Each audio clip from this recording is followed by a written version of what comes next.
हरे कृष्ण। हरे कृष्ण। आवाज आ रही है? हरे कृष्ण। आ रही है प्रभु जी, आ रही है। हाँ, तो ओम अज्ञानतिमिरान्धस्य ज्ञानाञ्जनशलाकया चक्षुरुन्मिलितं येन तस्मै श्रीगुरवे नमः। श्रीचैतन्यमनोभीष्टं स्थापितं येन भूतले स्वयं रूपा कदा मह्यं ददाति स्वपदान्तिकं।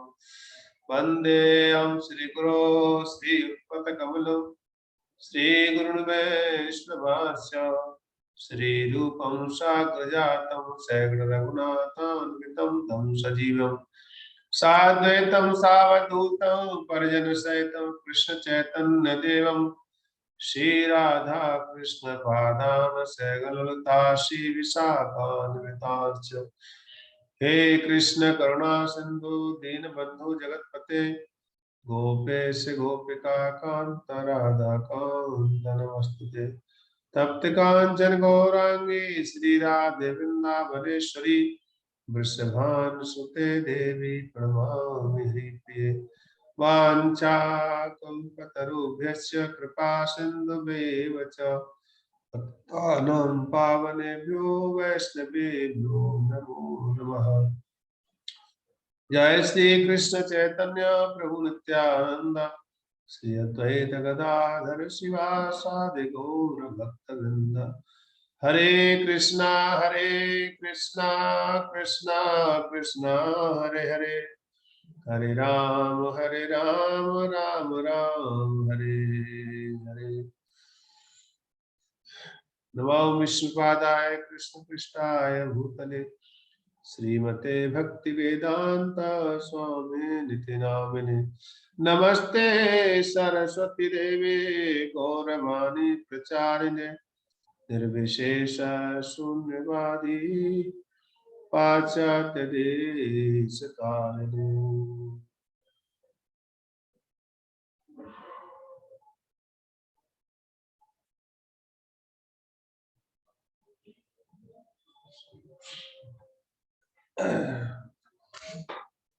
हरे कृष्णा। हरे कृष्ण। भक्तों का हार्दिक स्वागत है, अभिनंदन है आज के क्लास में। आप सभी भक्त, आज कुछ भक्त कम आएंगे क्योंकि कुछ भक्तों का डीटी वर्षिप कोर्स भी कर रहे हैं, कुछ भक्त डीटी वर्षिप कोर्स ले रहे हैं क्योंकि 3 दिन का कार्यक्रम है उसका। तो इस कारण से कुछ भक्त उधर भी गए हैं डीटी वर्षिप कोर्स में। ओके, तो हम सब ने लास्ट वीक पढ़ा था, सुना था। तो लास्ट वीक का जो श्लोक था उसमें क्या बताया गया था? कौन बताएगा? अब लोग अब में से फास्ट बताना, 1 मिनट का क्वेश्चन है। जल्दी से हैंड राइज करके क्विकली अनम्यूट करके बोल दे रहे हैं। यस ममता माता जी। हरे कृष्ण प्रभु जी। हरे कृष्ण। पिछले श्लोक में हमने ये पढ़ा था कि हमें उन भक्तों का मान सम्मान उनको देना चाहिए जो जप करते हैं, अर्चा विग्रह की पूजा करते। शॉर्ट में प्रभु जी बता रही हूँ, अर्चा विग्रह की पूजा करते हैं, शुद्ध भक्त की संगति करते हैं, और जो दूसरों की कृष्ण भावनामृत के प्रचार में बहुत ज्यादा जुड़े हुए हैं और कभी वो दूसरों की आलोचना नहीं करते। जो ऐसे भक्त होते वो हमारे लिए वंदनीय है, आदरणीय है। बहुत सुंदर, अति सुंदर, बहुत बढ़िया, बहुत सुंदर। और कौन बोलेगा फास्ट जल्दी से?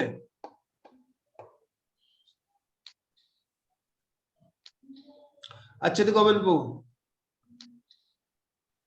और प्रभु जी इसमें 3 तरह के जो अधिकारी हैं, जो हमारे उत्तम अधिकारी, मध्यम अधिकारी और कनिष्ठ अधिकारी। तो इसके बारे में भी उन्होंने विस्तार से चर्चा की हुई है कि हमें कौन सा उत्तम अधिकारी होगा, कौन सा मध्यम होगा और कौन सा कनिष्ठ होगा। जो उत्तम अधिकारी होता है वो उसे सब काम में दक्ष होता है और उसी से हमें दीक्षा लेनी चाहिए। इस तरह का इसमें श्लोक में बताया हुआ है। बहुत सुंदर, बहुत बढ़िया। और कौन बोलेगा? हरे कृष्ण प्रभु जी। हरे कृष्णा माता जी, यस की माता जी। पिछले श्लोक में यह भी बताया गया प्रभु जी कि भक्तों में, तीनों कोटि के भक्तों में किस तरह अंतर रखना चाहिए, और हमें नाम में दृढ़ विश्वास होना चाहिए और अपने गुरु के आदेशों का पालन करने के लिए तत्पर रहना चाहिए। बहुत सुंदर, बहुत बढ़िया। ओके, और कौन बताएगा? प्रहलाद जी, प्रहलाद बोलेंगे, प्रहलाद जी, प्रहलाद शर्मा जी। हरे कृष्णा प्रभु जी। हाँ, हरे कृष्णा, बताइए। पिछले गुरु श्लोक जी, क्या? इसमें ये और बताया था कि 2 तरह के गुरु होते हैं, एक शिक्षा गुरु और एक दीक्षा गुरु। गुड, बहुत सुंदर। हाँ, और एक वो ये कहना जो भक्त थे जलराम जी, उनकी परीक्षा लेने के लिए भगवान स्वयं गए और उनकी पत्नी मांगी थी और उन्होंने उनकी पत्नी को दे दिया, जब जी। उनको साक्षात दर्शन दिए भगवान ने। ये बहुत सुंदर, बहुत बढ़िया। और कौन बोलेगा? और कौन बोलेगा? हरि बोल, जल्दी।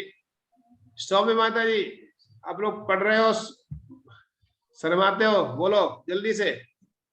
प्रभु, एक ये भी बोला गया है कि जो मतलब गुरु की आज्ञा नहीं मानता उसे गुरु स्वीकार नहीं करना चाहिए। हाँ, बहुत अच्छा। और ये भी है कि हम भगवान के दास हैं, उनके सेवक नहीं है, मतलब दास हैं, स्वामी नहीं है, सॉरी। स्वामी नहीं, वेरी गुड, बहुत सुंदर। ओके, और कौन रह गया? कौन बोलेगा? अरोड़ा माता जी, सबके नाम बोलने पड़ेंगे, अपना फट से बोलना चाहिए सबको। यस, अरोड़ा। रेणु जी। हरे कृष्णा प्रभु जी। हरे प्रभु जी, कृष्ण। मैंने तो वैसे क्लास नहीं अटेंड करी थी, मैंने लेक्चर यूट्यूब पे फिर सुना था। हाँ, इसमें यह है कि यदि भगवान चैतन्य महाप्रभु ने बोला है कि अगर किसी एक व्यक्ति ने एक बार भी श्री कृष्ण नाम बोल दिया तो आपको उसको भक्त समझना चाहिए, शेष व्यक्ति मान लेना चाहिए उसको। ओके, बहुत सुंदर।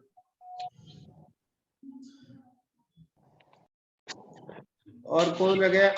ओजस अग्रवाल जी, ओजस अग्रवाल जी।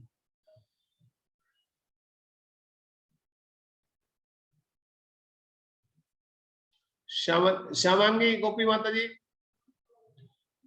श्यामांगी गोपी माता जी।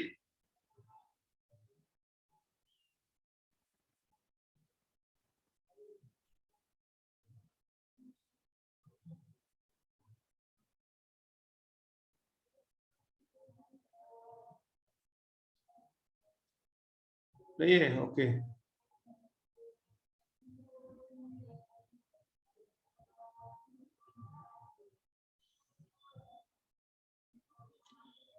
तो चलिए, कोई बात नहीं, अभी जो बोल दे ठीक है, अदरवाइज आगे बढ़ते हैं। तो हमने ये सब सुना है, और तीन जो है बताया, जैसे अच्युत गोविंद बताए थे, और श्लोक बता रहा है कि 3 प्रकार के भक्त हैं, 3 प्रकार के भक्त हैं, और वो 3 प्रकार के कनिष्ठ, मध्यम और उत्तम, 3 प्रकार के भक्त बताए गए। तो एक तो उत्तम है, उत्तम कोटि का, मध्यम कोटि का, कनिष्ठ कोटि का। तो 3 कोटि है। तो कनिष्ठ जो है उसको कहते हैं नौसिखिया, जो अभी अभी थोड़ा जप करना प्रारंभ किया है, थोड़ा प्रयास कर रहा है। और दूसरा मध्यमकारी जो है वो भगवान के प्रति, गुरु के प्रति, शास्त्रों के प्रति पूरा एक विश्वास रखता है। और तीसरा कोटि जो है उत्तम अधिकारी, जो हमेशा प्रचार कार्य में या जिस कार्य में कृष्ण भावनामृत को विस्तार करने में लगा रहता है। विस्तार जो परमहंस परिव्राजकाचार्य होते हैं, जिसको कहेंगे सन्यासी, वो हमेशा क्या करते हैं? घूमते रहते, भ्रमण करते रहते हैं। आज यहाँ पर है, कल दूसरे जगह पर है, कल यहाँ पर है, कल वहां पर है। तो ऐसे वो प्रचार कार्यों में रात और दिन उसी का सोचते रहते हैं। तो इसको उत्तम कोटि भक्त कहते हैं। तो ये 3 कैटेगरी पिछले श्लोक बताई गई थी, और उसमें कई सारे पॉइंट बताए थे पिछले श्लोक में। चैतन्य महाप्रभु कुछ कहा, चैतन्य अपने उपदेश दिए, और भी कई आचार्यों के उसमें जो कहा गया है उनका सुना हमने। तो ये पिछला श्लोक था। ओके, अभी हम नेक्स्ट श्लोक में चल रहे हैं, 6ठे श्लोक में चल रहे हैं। और 6ठा श्लोक जो है बहुत ही सुंदर है, और आपको ये जान करके हर्ष होना चाहिए कि आप जो है 50 या 100 होते हैं ना, यानी आधी मंजिल पार कर चुके हो, हरि बोल, आधी मंजिल में पहुंच चुके हैं। तो 11 श्लोक है, 11 में से 5 श्लोक हो गए और आज छठे श्लोक को प्रवेश कर रहे हैं। तो छठे श्लोक का जो श्लोक को कौन पढ़ेगा? अच्युत गोविंद को। ओके, पढ़िए। दृष्टे स्वभाव जनिते वपुष्य दोषे न प्रकृतत्वमिहि भक्त जनस्य पश्येत गंगां वसां न खलु बुध बुध के ब्रह्म दौतम अगत शति नीर धर्मे। बहुत सुंदर। ओके, अनुवाद। अपनी मूल कृष्ण भावना भावित स्थिति में रहते हुए शुद्ध भक्त अपने को शरीर नहीं मानता है। ऐसे भक्त को भौतिकतावादी दृष्टिकोण से नहीं देखा जाना चाहिए। निस्संदेह भक्त के निम्न कुल में जन्मने, उसके कुरूप चेहरे, विकृत शरीर या रोगी अथवा अशक्त शरीर की परवाह नहीं करनी चाहिए। साधारण दृष्टि से ऐसे दोष शुद्ध भक्त के शरीर में प्रकट दिख सकते हैं, लेकिन इन सब दोषों के बावजूद शुद्ध भक्त का शरीर कभी दूषित नहीं हो सकता।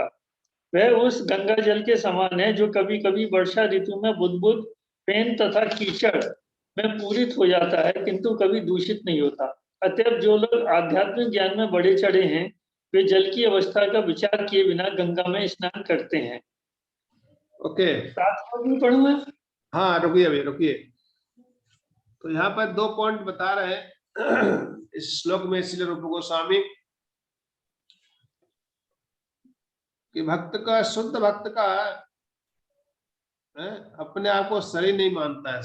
शुद्ध भक्त जो होते हैं वो अपने आप को शरीर नहीं मानते हैं, अपने आप को आत्मा मानते हैं। देहात बुद्धि तो देहात बुद्धि देहिनो इसमें था देहे कुमारम यौवनम नता देहांतर धीरस्तत्र मुह्यति।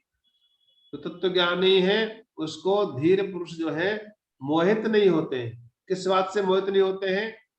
कि वो अपने आप को शरीर परिवर्तन होता है, हर क्षण परिवर्तन होता रहता है, लेकिन उनमें जरा सा भी उस परिवर्तन को देख करके मोहित नहीं होते हैं। तो ये शुद्ध भक्त की एक दृष्टि बताई जा रही है। और शुद्ध भक्त को भौतिक दृष्टिकोण से नहीं देखा जाना चाहिए। तो शुद्ध भक्त के लिए यहाँ पर कई सारे उदाहरण दिए जा रहे हैं। उनको भक्त के निम्न कुल में उत्पन्न होने का, किसी का जन्म निम्न कुल में हुआ है तो उसको हम देख लेते हैं। या कुरूप चेहरा है, काला है, गोरा है, ये देखते हैं।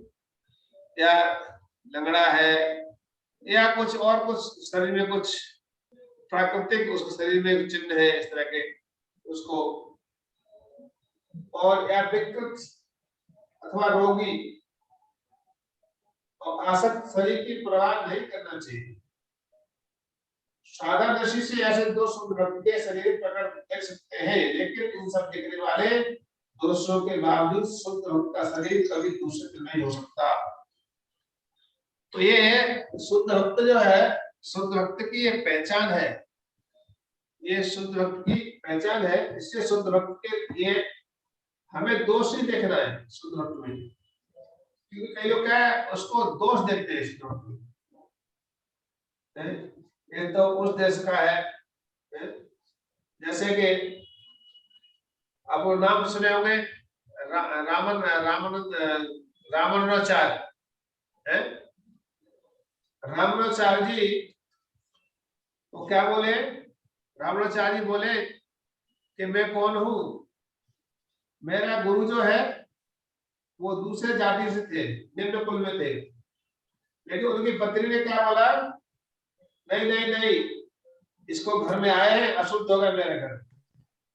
तो उसके लिए ये कहते हैं वो रामानुजाचार्य जी ने कहा मैंने अपने गुरु को इनवाइट किया घर पर, इसलिए घर पर आएंगे और मुझे उच्चिष्ट मिलेगा उनका, लेकिन धर्मपति ने क्या किया, जब रावणाचार्य जी स्नान करने चले गए और रावणाचार्य स्नान करके लौटे, तब तक उनको भोजन करा के और जा चुके उनके गुरुजी। जो उच्छिष्ट बचा उसको किसी पशु ने खिला दिया, फेंक दिया। उस घर को पूरा लीप दिया, चूल्हे को लीप दिया, जिन बर्तनों खाया था उनको खूब अच्छे से मांजा, साफ किया और रख दिया। तो जब रावणाचार्य जी लौट के आए, उन्होंने पूछा गुरुजी आने वाले थे और गुरुजी आए नहीं आए? बोले गुरुजी आए थे, मैंने प्रसाद खिलाया और मैं घर को पूरा साफ कर दिया। देखो देखो, मैंने पूरा घर को लीप दिया है, सारे बर्तन साफ कर दिए, पूरा चौका को भी साफ कर दिया है और पूरा शुद्ध कर दिया, सारे बर्तन साफ शुद्ध कर दिए। तो उस समय बड़े दुख हुआ उनको, ये दुख हुआ कि मैंने तो गुरुजी को बुलाया था कि उनका उच्छिष्ट मिलेगा, उनका उच्छिष्ट मिलेगा मुझे, उनका प्रसाद मिलेगा मुझे, और कई वर्षों से इंतजार करते कि मेरे घर में कब गुरुजी आएगा तो उनका प्रसाद मिलेगा। लेकिन उनकी पत्नी ने ऐसा व्यवहार किया कि बहुत दुखी हो गए, क्योंकि उनकी पत्नी की दृष्टि थी उस भौतिक शरीर की दृष्टि से देख रहे थे, जाति से देख रहे थे, निम्न कुल में जन्म हुआ इनका, ऐसा सोच रहे थे। तो इस कारण से वहां पर रावणाचार्य की पत्नी ने उनका क्या किया, उनको निगलेक्ट कर दिया। तो इसलिए कहा गया है कि कभी भी किसी संत के अंदर, साधु के अंदर ये जाति का किस कुल में जन्म हुआ है, कई लोग प्रश्न करते हैं, महाराज जी आपका जन्म कहाँ से हुआ है, किस स्थान से हुआ है, किस क्षेत्र से हो, है? ये सब साधु से प्रश्न नहीं किए जाते। साधु का तो आपको समय का सदुपयोग करो, साधु से तो अच्छे प्रश्न कीजिए, उनसे इस प्रकार के प्रश्न नहीं किए जाते। वहां तो उनका एक एक मिनट उनका बहुत वैल्यूबल है, तो इसलिए उनके चरणों में बैठ करके उनका आशीर्वाद लो। लोग अपना कहानी सुनाते जाकर के गुरु जी पास गए तो इस तरह की भावना जो है उसको निकालना चाहिए। गोस्वामी जी तुलसीदास जी कहते हैं कि जात पात पूछे न कोई, हर को भजै से हर का होई। कि किसी को जाति नहीं पूछना चाहिए किसी आचार से। जो हरि को भजन करता है, भगवान का भक्ति करता है, वो भगवान हरि का है, उसकी पहचान क्या है, वो भगवान हरि का है, हरि का दास है वो, इसलिए उसमें दोष नहीं देखना चाहिए। तो कई लोगों के, कई भक्तों के शरीर कई प्रकार के रोग ग्रस्त होता है या कुछ होता है, तब भी, लेकिन वो इतना होने के बावजूद भी हमारे परम पूज्य कई इस्कॉन में कई भक्त लोग हैं, कई हमारे श्रीधर डिवोटी, कई गुरुजन हैं, उनका स्वास्थ्य ठीक नहीं है। परम पूज्य जयप्रताप स्वामी महाराज जी हैं, परम पूज्य राधा गोविंद महाराज जी, वो भले ही रोग से ग्रसित हैं, देखने में लगता होगा, लेकिन वो चेतना बहुत हाई लेवल का है, अभी भी चेतना कोई दूषित नहीं हुई है, चेतना एकदम कृष्ण कॉन्शियस है पूरी तरह से। तो इसलिए यहाँ बताया शुद्ध भक्त के प्रति कोई दोष नहीं देखना चाहिए। ये सब क्यों बताया जा रहा है, क्यों रूप गोस्वामी कह रहे हैं? क्योंकि हमारे मन में ऐसा भाव आ जाता है कभी कभी, तो ये भाव कभी लेके नहीं आना है। ये जो रूप उपदेशानंद ग्रंथ जो है, मैं इसलिए शुरू किया, ये प्रैक्टिकली शिक्षा दे रहा है। हम अपने जीवन में डे टू डे में करते हैं, हम अपने जीवन में ऐसे भक्तों के बीच में बैठते लोग, क्योंकि एक लोकाचार भी हो रहा है उसके अंदर बीच में। लोकाचार मतलब हम आदान प्रदान करते हैं, भक्तों से आपस में चर्चा करते हैं, इसलिए हमारी दृष्टि कैसी होनी चाहिए, हमें किस भाव से देखना चाहिए। इसलिए यहाँ पर रूप गोस्वामी हमारे लिए शिक्षा दे रहे हैं कि भक्तों को, शुद्ध भक्तों के प्रति इस तरह का भाव नहीं होना चाहिए। भले ही उसके अंदर कुछ दोष दिखाई दे हमको, लेकिन भक्त कभी दूषित नहीं हो सकता है। जैसे वो उदाहरण दिया गंगाजल वर्षा कालीन में बहुत सारे नाले गिरते हैं, बहुत सारे नालों का पानी आता है उसमें, गंगा में वर्षा के समय पर, या कभी कभी बहुत ही गंदे नालों कीचड़ आ जाता है उसके अंदर वर्षा के समय पर। तो आप लोग कभी आजमाया है इस बात के लिए? वर्षा के समय भरी गंगा चलती है और गंगा का जल में कभी आप देखा है, चाहे कितना ही बरसात हो रही हो, बरसात का गंदा जल हो, देखा है तो गंदा जल होता है, मिट्टी आती है पहाड़ों से, है, या गंगा कभी काट करती है, खेतों काट देती है, मिट्टी गिरती है, तो पूरा जल पूरा मिट्टी से विकसित होता है। या कई गंदे नालों का जल चला जाता है, पानी आता है उसके अंदर, लेकिन कभी भी गंगा जल अशुद्ध नहीं होता है। गंगा जल की पहचान है, गंगा जल में कभी भी कीड़े नहीं पड़ते हैं। आप कभी देख करके देख लिए, आप अपने घर में 1 साल 2 साल 5 साल 10 साल रखिए, लेकिन तब भी कितना भी वर्षा काल का पानी होगा, जल होगा, तब भी क्या है, वो दूषित नहीं होगा, उसमें कभी कीड़े नहीं पड़ेंगे। ये गंगा जल की विशेष पहचान है। इसलिए श्रील रूप गोस्वामी गंगा जल को उदाहरण दे रहे हैं। गंगा जल में कितना ही कुछ भी हो जाए, यानी कि जो विकृतियां होती है वैसे भक्त के शरीर में, शुद्ध भक्त के शरीर में, किसी जाति में जन्म ले लेना, या किसी ऐसे प्रदेश में जन्म लेना, या फिर उसके शरीर में रोग होना, ये सब क्या है, ये जितने ये सब दिखाई जा रहे हैं, ये नालों के समान है।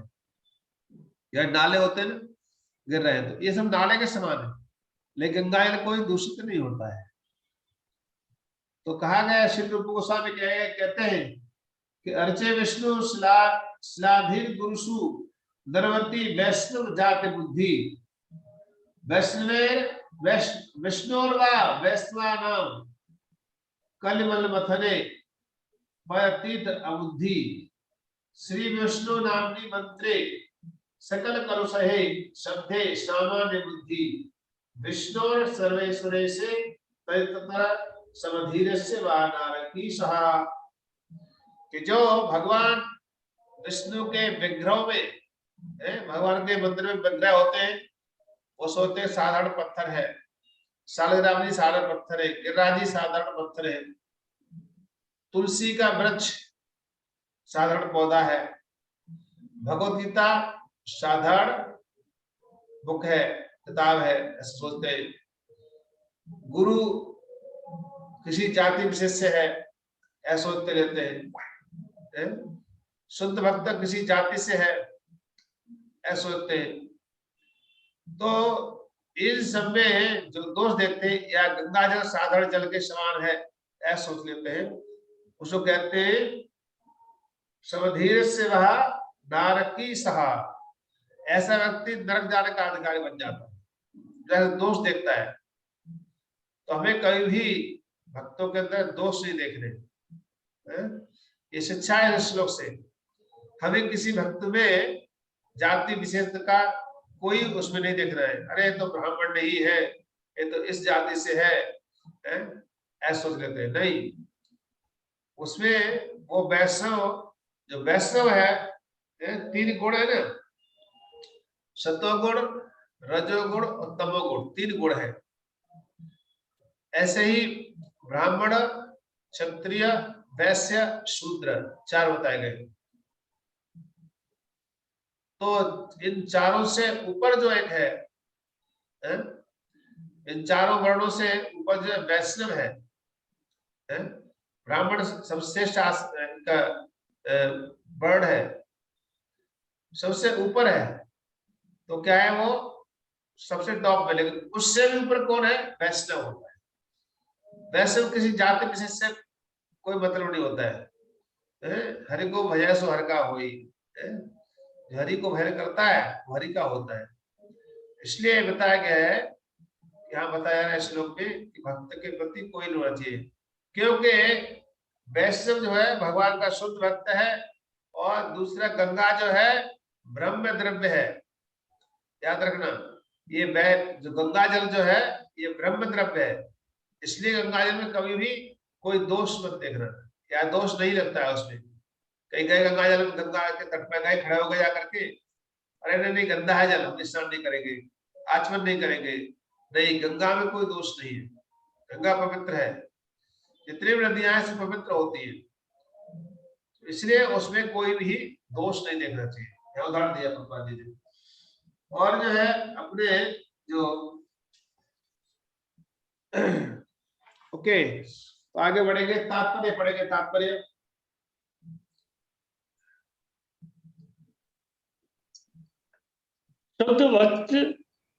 शुद्ध भक्ति जो कि आत्मा की सक्रियता है, मुक्त अवस्था में संपन्न की जाती है। भगवत गीता 14.26 में कहा गया है, माचा यो अभ्यचारण भक्ति योगेन सेवते सा गुणा संतीत्या ब्रह्म भुवाय कल्पते। जो पूर्ण भक्ति में संलग्न रहता है, जो किसी भी परिस्थिति में नीचे नहीं गिरता, वह तुरंत प्रकृति के गुणों को पार करके ब्रह्म पद को प्राप्त करता है। हाँ रुकिए भैया, रुकिए। तो यहाँ पर ये बताया गया शुद्ध भक्ति का जो क्रिया बताई जा रही है क्या है, ये समझ जरूरी है। शुद्ध भक्ति ये आत्मा की क्रिया है, ये शरीर की क्रिया नहीं है, जानना है, आत्मा की क्रिया है। तो इसलिए इसको हमें आत्मा की लेवल से देखना चाहिए, आत्मा के लिए क्या जरूरी है।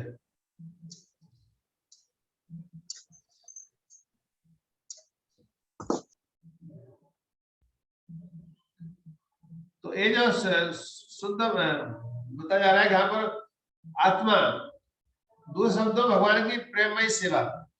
भगवान कहते हैं भगवद्गीता में, तेषां सततयुक्तानां भयतां प्रीति पूर्वकं ददामि बुद्धियोगं तेम मां उपयान्ते।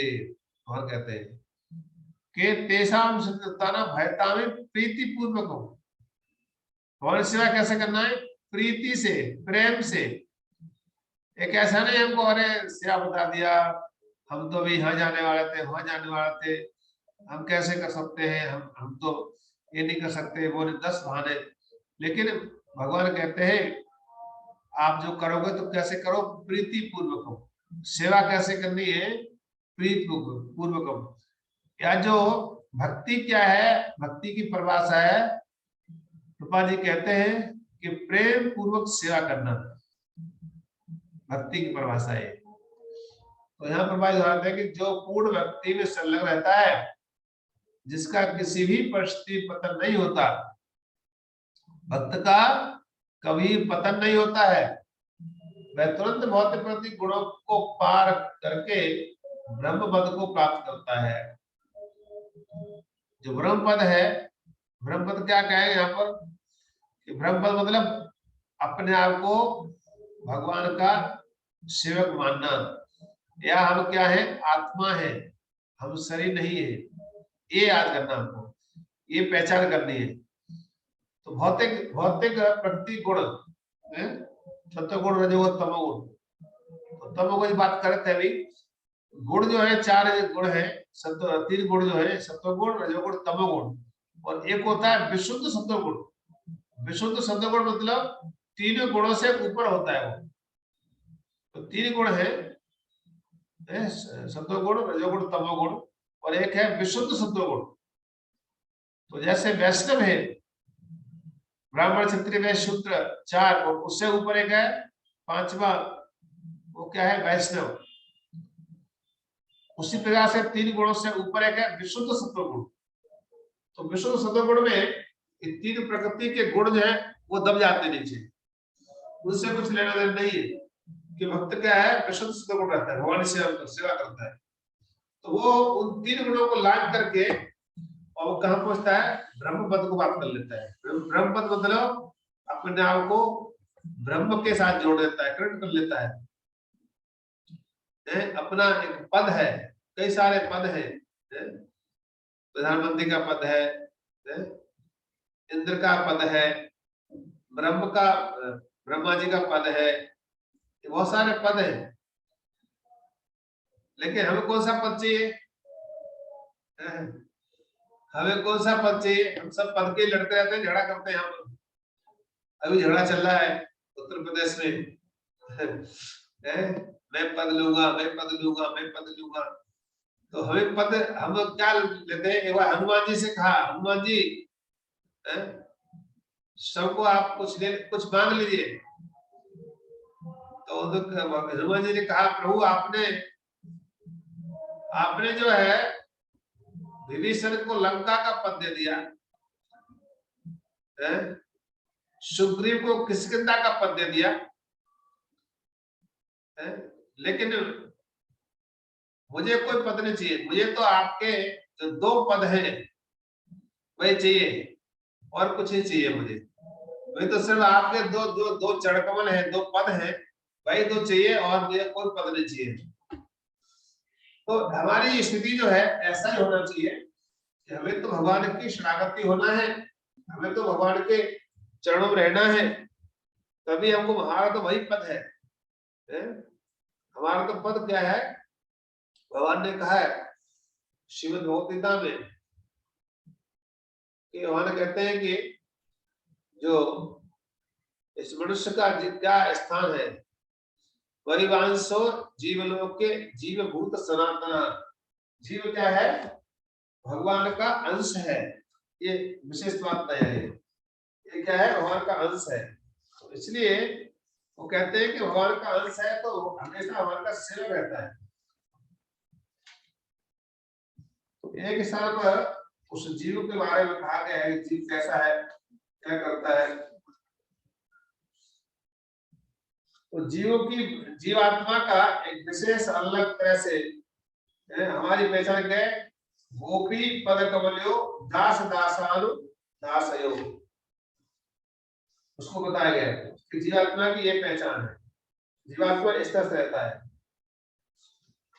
कि ना हम विप्रो न जाति, न तो मैं किसी जाति से हो न और किसी से हो, मेरी तो एक ही पहचान है, वो क्या है? भगवान का दास हूं, यही एक पहचान है। तो जीव की ये पहचान होना चाहिए हमेशा कि हम क्या है? भगवान के दास हैं। तो पद्यावली ग्रंथ में कहा गया है कि ना हम विप्रो न च नरपति नापि वैश्यो न शूद्रो ना हम बाडी न च गृहपतिर्नो वनस्तो यत्रवा किंतु क्रोध निखिलम परमानंद पूर्णामृताब्धे गोपी भर्तुपद कमल्यो दास दासानु दास। तो हमारी क्या पहचान है? गोपियों के जो गोपी पद कमल्यो। हमरा तो ब्राह्मण है, न हम क्षत्रिय है, न हम वैश्य है, न शूद्र है, तो हम कौन है फिर?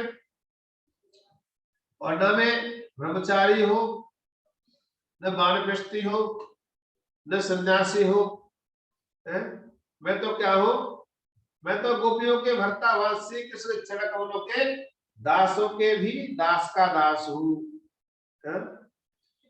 तो ये जो हमारा जो असली गोपी भर्तुपद कमल्यो दास दासानु दास, जो गोपियां हैं, गोपियों के भर्तु, भर्तु मतलब भर्ता, पालन करता, मैं क्या हूं? उनके चरणों का दास हूं, दासों के दासों का दासों का दास हूं। 3 बार रिपीट गए, पद कमल्यो दास दास दास अनुदास, 3 बार रिपीट किया, दास अनुदास। तो कहते हैं कि मैं दासों के दासों का दासों का दासों का दास हूं। मैं गोपियों के दास, फिर उनके दास, फिर उनके दास, फिर उनके दास, उनके दास, ऐसे ये हमारी पहचान है। नहीं तो हमारा, क्योंकि हमारा शरीर क्या है? किसी हो सकता है, आज हम ब्राह्मण कुल में है, कल क्षत्रिय कुल हो जाएंगे, परसों किसी वैश्य कुल पहुंच जाएंगे, अगर किसी पशु योनि पहुंच जाएंगे। तो हमारी पक्का नहीं है, आज हम ब्रह्मचारी हैं, कल ग्रस्त बन जाएंगे और सन्यासी बन जाएंगे। क्या पहचान है हमारी? स्थिरता नहीं है इसमें। लेकिन ये तो स्थिरता है कि किसी जगह पर रहेंगे, हमारा दास का जो स्थान है वो कभी नहीं जाएगा, नहीं, वो हमारा असली स्थान है। दास का भाव, दास या दासी, वो हमारा असली स्थान है। इसलिए कहा गया है कि गोपी भर्तो पद कमल्यो दास दासु दासो, वो दासों का दास हो। ये भक्त साहब ने शब्द बताए गए। ओके, आगे पढ़ेंगे। पूरी कौन पढ़ेगा? हरे कृष्ण, हैंड राइज करके पढ़िए, कौन पढ़ेगा? ओके, श्यामांगी माता जी पढ़िए। हाँ जी, हरे कृष्ण प्रभु जी, हरे दंडवत कृष्ण। प्रणाम। दंडवत प्रणाम, हरे कृष्ण। अव्यभिचारिणी भक्ति का अर्थ है अनन्य भक्ति। भक्तिमय सेवा में रत मनुष्य को भौतिक इच्छाओं से मुक्त होना चाहिए। इस कृष्ण भावनामृत आंदोलन में मनुष्य की चेतना में बदलाव आवश्यक है। यदि चेतना को भौतिक भोग की ओर लक्षित किया जाता है तो वह भौतिक चेतना है, और यदि उसे भगवान श्री कृष्ण की सेवा की ओर लक्षित किया जाता है तो वह कृष्ण भावनामृत है। शरणागत व्यक्ति बिना भौतिक विचार के ही भगवान श्री कृष्ण की सेवा करता है। अनन्य भक्ति जो शरीर तथा नहीं अन्याभिलाषिता शून्यम ज्ञान कर्माद्यानावृतम, अनन्य भक्ति जो शरीर तथा मन के कार्यों से यथा ज्ञान एवं कर्म से परे है, शुद्ध भक्ति योग कहलाती है। भक्ति योग आत्मा की सही सक्रियता है, और जब मनुष्य वास्तव में अनन्य शुद्ध भक्तिमय सेवा में संलग्न हो जाता है तो वह पहले से ही मुक्त रहता है।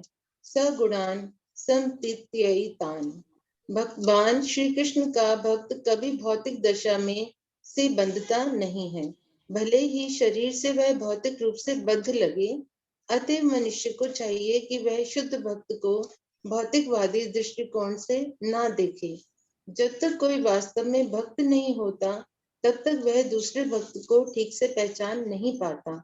जैसा कि पिछले श्लोक में बताया गया है, भक्त 3 प्रकार के होते हैं, कनिष्ठ अधिकारी, मध्यम अधिकारी तथा उत्तम अधिकारी। कनिष्ठ अधिकारी भक्त तथा अभक्त में अंतर नहीं कर पाता, उसे तो केवल मंदिर में केवल अर्चा विग्रह के पूजन से प्रयोजन रहता है, किंतु मध्यम अधिकारी भक्त तथा अभक्त में और भक्त तथा श्री भगवान में अंतर कर सकता है। इस तरह वह पूर्ण पुरुषोत्तम भगवान भक्त तथा अभक्त के साथ भिन्न भिन्न आचरण करता है। किसी को शुद्ध भक्त के शारीरिक दोषों की आलोचना नहीं करनी चाहिए। यदि ऐसे दोष हों तो भी उनकी उपेक्षा कर देनी चाहिए। जिस बात पर ध्यान देना चाहिए वह है शुद्ध भक्ति या परमेश्वर के प्रति शुद्ध सेवा, और यह गुरु का मुख्य कार्य है। हरे जैसा कृष्णा, कि हरे कृष्णा के मतलब बस।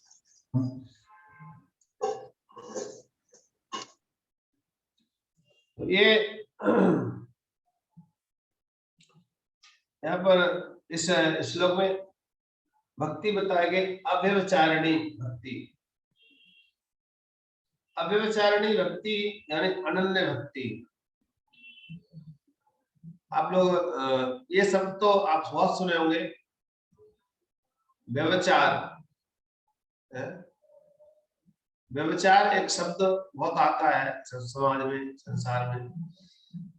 व्यभिचार ये शब्द सुनते हैं, तो यहाँ कह रहा है अव्यभिचारिणी। बोलो व्यभिचार मतलब उसमें हम व्यापार करते हैं, लेना और देना, लेना और देना। लेना देना मतलब उससे हम कुछ देंगे भगवान के लिए। भगवान को 1 रुपया दिया है तो 10 रुपए का कहेंगे लौटे लगा दो ठाकुर जी हमारी, ये सोचते हैं। लेना और देना, लेन देन करते हैं उसमें। सुख संपत्ति घर आवे, कष्ट मिटे तन का, ओम जय जगदीश हरे। क्या बोला? सुख संपत्ति, सुख संपत्ति घर आवे। तीसरा क्या बोला? कष्ट मिटे तन का। हे ठाकुर जी सुख दे दो, संपत्ति दे दो और कष्टों का निवारण कर दो, हम आराम से एंजॉय करेंगे। तो ये हम भगवान से क्या करते हैं? ऐसा बात करते हैं, लेकिन भगवान करते भी हैं, मना नहीं करते, लेकिन भगवान के लिए हम ऐसा सोचते हैं भगवान को सबसे जो घटिया चीज होगा ना उसको जाके मंदिर दे आने जाकर के। तो इसलिए ये होते हैं व्यभिचार, आपस में लेन देन करना, व्यापार करना भगवान के साथ में। तो ये इसको ऐसा मना किया गया। यहाँ पे आ गए अव्यभिचारिणी भक्ति का अर्थ है अनन्य भक्ति। अनन्य मतलब सिर्फ हमारे कौन है, आराध्य कौन है, केवल कृष्ण है। अनन्यास भगवती भगवान ने क्या कहा, अनन्यास चिंतयन्तो माम ये जना परुपासते तेषाम नित्य भक्तानाम योगम क्षेमम वहाम्यहम्। भगवान कहते हैं अमाने और न माने नहीं, और दूसरा कोई नहीं। अनन्य है? अनन्य शब्द उपयोग किया है कि इसके अलावा और कोई नहीं, यानी कि आपका सिर्फ एक ही है। जैसे कि घोड़े का पट्टा होता है ना, घोड़े के पट्टे ऐसे लगाए जाते हैं दो तरफ कानों तरफ है? और सीधा आगे देखना होता है उसको, इधर देखना है ना इधर देखना है, सीधा देखना है उसके लिए। ऐसे ही यहाँ पे कहा गया है कि अनन्यास चिंतन, केवल मेरा अनन्य भाव चिंतन करता है भक्त, उसके लिए मैं क्या करता हूँ, उसके लिए भगवान कहते हैं जो अनन्य भाव चिंतन करता है उसको क्या करता हूँ मैं, तेसा हम समुद्रता में संसार सागरा। जो एक तो मैं क्या करता संसार से उसको मुक्त कर देता हूँ। एक सर्वाणी कर्माणी मैं समझ अनन्य में योग जो मान ध्यान तो पा सकते, वो चिंतन अनन्य भाव से मैं चिंतन करता है, पूजा करता है, पाठ करता है, उसको क्या करता हूँ तेसा हम समुद्रता, मैं उसका उद्धार करता हूँ। हम तो सोते हैं, हम सोते हैं भगवान प्रार्थना करते हैं उद्धार करो उद्धार करो। प्रभुपाद जी कहते हैं आप ये सोचो, कई लोग प्रश्न करते हैं प्रभुपाद जी से, प्रभुपाद जी उद्धार कहते हैं लोग बहुत सारे प्रश्न करते हैं कि हमको भगवान कब दर्शन देंगे, भगवान कब दर्शन देंगे, ऐसा सोचते रहते हैं, प्रश्न करते हैं क्या आप हमको भगवान दिखा दोगे, ऐसे प्रश्न। तो प्रभुपाद जी कहते हैं कि आप भगवान को देखो मत, भगवान आप ये मत बोलो भगवान का दर्शन कैसा होगा, ऐसी सेवा करो भगवान स्वयं आके दर्शन दे आपके लिए। ऐसी सेवा करो कि जो कि भगवान स्वयं आके दर्शन दे, आपसे कहे आप बहुत अच्छा सेवा किए, बहुत प्रसन्न हो आपसे, ऐसा प्रभुपाद जी कहते हैं। आप देखने मत, कोशिश मत करो, भगवान स्वयं आपको दर्शन देंगे। तो ये है भक्ति, भक्ति की पराकाष्ठा। ये सबसे हायर लेवल की बात कही जा रही है। अनन्यास मतलब और कोई दूसरा नहीं है उसके जीवन में, एक ही है सिर्फ, वो है कृष्ण। वासुदेव सर्वमिति स महात्मा सुदुर्लभः मनुष्याणाम सहस्रेषु कश्चित् इदृश्यते। बहुत सारे लोग प्रयास करते हैं, लेकिन उनमें से कोई बिरला व्यक्ति ही ये करता है कि भगवान श्री कृष्ण ही मेरे आराध्य हैं। इसलिए भगवान कहते हैं मनुष्याणाम सहस्रे, कोई सिद्धि के लिए हजारों में कोई व्यक्ति बिरला ही को प्रयास करता है, लेकिन उसमें भी भगवान कहते हैं मनुष्याणाम सहस्रेषु। क्या दुर्लभता उसमें क्या है, वासुदेव सर्वमिति स महात्मा सुदुर्लभः। ऐसा कोई मान लेता है अपने मन में कि मेरे वासुदेव ही सब कुछ है, और श्री कृष्ण मेरे सब कुछ है, स महात्मा सुदुर्लभः, ऐसा व्यक्ति बहुत बहुत बहुत दुर्लभ है। भगवान कह रहे हैं, मैं नहीं कह रहा, भगवान ने जो कहा है वही रिपीट कर रहा हूँ। भगवान कह रहे हैं अनन्या सिद्ध, और दूसरा भगवान वादा किए, भक्तों को वादा किए, प्रॉमिस किए भगवान को। अर्जुन को दो तीन जगह वादा किया भगवान ने। अर्जुन को एकदम पक्का भगवान कहते हैं अर्जुन जो मेरा अनन्य भाव चिंतन करता है ना, उसको क्या करता हूँ, तेषाम नित्य भक्तानाम योगम क्षेमम वहाम्यहम्, मैं उसका योगक्षेम करता हूँ। योगक्षेम तेषाम नित्य भक्तानाम, जो कुछ उसके पास में है, जो कुछ आपके पास में है, मान लीजिए आप पास में कोई घर है, आप पास में एक चेयर है, आप पास कुर्सी है, जो एनीथिंग आप पास जो कुछ है उसको क्या करता हूँ, रक्षा करता हूँ, सुरक्षा करता हूँ उसके लिए, टूटे फूटे के लिए आपके घर की। और दूसरा यदि आपके घर पे कोई चीज नहीं है तो क्या करता हूँ, तेषां सततम भयता योगक्षेम भाव, योगक्षेम करता हूं उसका। यदि आपके पास नहीं है तो मैं उसको दे देता हूं महिला, और क्या चाहिए? भगवान वादा कर रहे हैं ना, जो अनन्य भाव से मेरा चिंतन करेगा उसको मैं क्या करता, योगक्षेम करूंगा उसके लिए, जो मैं उसको सब कुछ दे दूंगा उसके लिए। और एक तो हमारे पास जो है उसकी सुरक्षा होना चाहिए, और जो नहीं है हमारे घर आ जाना चाहिए। लेकिन लोगों ने तंग कर दिया ठाकुर जी के लिए, वो चिल्लाते रहते उनके सामने, सुख संपत्ति घर आ गया। ठाकुर तो कह रहे हैं मैं तैयार हूं तुम्हें देने के लिए, तुम लेना नहीं जानते मैं क्या करूं, मैं देने तैयार खड़ा हूं। कोई करे तो सही, मैं जिस सूत्र को बता रहा हूं वो नहीं करता कोई, लेकिन क्या करते हैं बिना कुछ किए ऐसे मांगना चाहते हैं। एक बार बिहार जी के पंडा कह रहे थे कि लोग आकर कहते हैं महाराज जी 56 भोग लगवा देंगे, कृपा की ठाकुर जी प्रार्थना करिए कि हमारे घर में बच्चा नहीं हुआ है, हम 56 भोग लगवाएंगे, हमारे घर में बच्चा हो जाएगा तो 56 भोग लगवाएंगे। कोई कहता है शादी हो जाएगी हमारे बच्चे की तो हम 56 भोग लगवाएंगे। तो गोस्वामी कहते हैं पहले तुम्हारा बच्चा लेके आए भगवान बिहारी जी हमारे, तब जाकर के 56 को खिलाओगे उनको आकर के। पहले तुमको बच्चा दे दो, सारा मेडिकल से पहले करवा लो, बाद में कहोगे नहीं नहीं पंडित जी गोस्वामी जी इतना मन डालना खर्चा इतना कम कर देना। तो पहले तुमने सारे प्रश्न निकलवा लिए बिहारी जी के, और बाद में फिर क्या दोगे आप जूस पिलाओगे आकर के, ऐसा थोड़ा ही है। तो लोग अपेक्षा ऐसा करते हैं ठाकुर जी से, पहले काम कर दो, हे माता रानी एक जागरण करवा दूंगा घर पे, ऐसे ऐसे बातें करते हैं।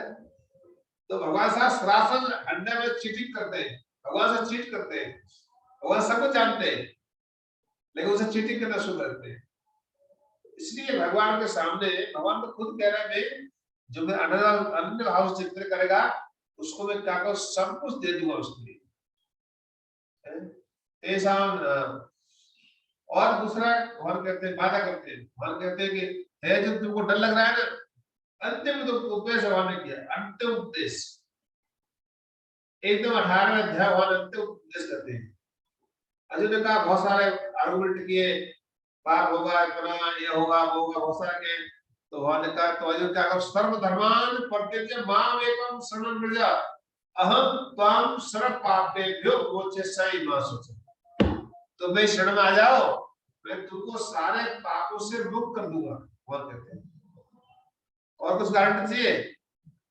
अरे भगवान कहते तुम इंतजार करो, मैं सारे पापों को मैं देख लूंगा, उसको वो पार्ट मेरा है, छोड़ दो उसको, तुम इंतजार करो जाकर।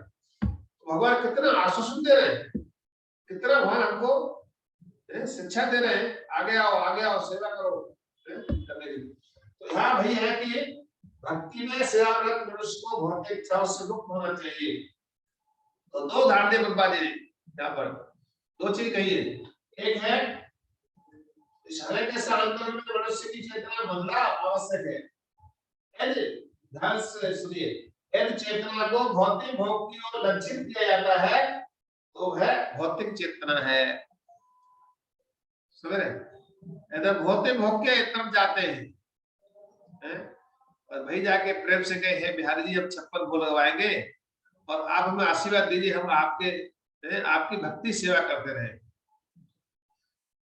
भगवान बिहारी जी से कही जाकर के हे बिहारी जी हम 56 भोग लगाएंगे आपके लिए, आशीर्वाद दीजिए, हम आपकी सेवा में हमेशा लग रहे हैं, ये हमको आशीर्वाद दो। तो बिहारी जी कहेंगे देखो ये कुछ भक्त आया मेरे पास कुछ कहने के लिए, उससे बिहारी जी उससे ही वास्तव मिलते हैं। बाकी लोग तो ऐसे निपटा देते हैं और लोगों से काम करवा देते हैं, उनसे नहीं मिलते बिहारी जी। बिहारी से उनसे मिलते हैं जो इस तरह की बातें करते हैं। तो इसलिए तो भौतिक बताया जा रहा है, और यदि उसे कृष्ण की सेवा की ओर लक्षित किया जाता है तो वह कृष्ण भावनावत है। दो चीज बताई गई, भौतिक एक आध्यात्मिक। जब कृष्ण भावना कृष्ण की सेवा करता है, कृष्ण सेवा में लगाकर रहता है तो वो क्या है, वो कृष्ण भावना को स्वीकार करता है। लेकिन जो जिसकी चेतना बहुत संसार में लगी रहती है तो उसकी भौतिक चेतना है। तो इसलिए कहा गया है शरणागत व्यक्ति बिना भौतिक विचार के कृष्ण की सेवा करता है। अन्याभिलाषता शून्यम ज्ञान कर्माधानतम। अन्याभिलाषता शून्य, और कोई इच्छा नहीं है, और कोई इच्छा नहीं, सिर्फ क्या करना है, भगवान की सेवा करना है। अन्याभिलाषता शून्यम, हमारी कोई इच्छा नहीं है, सिर्फ क्या करना है, भगवान की सेवा करना है।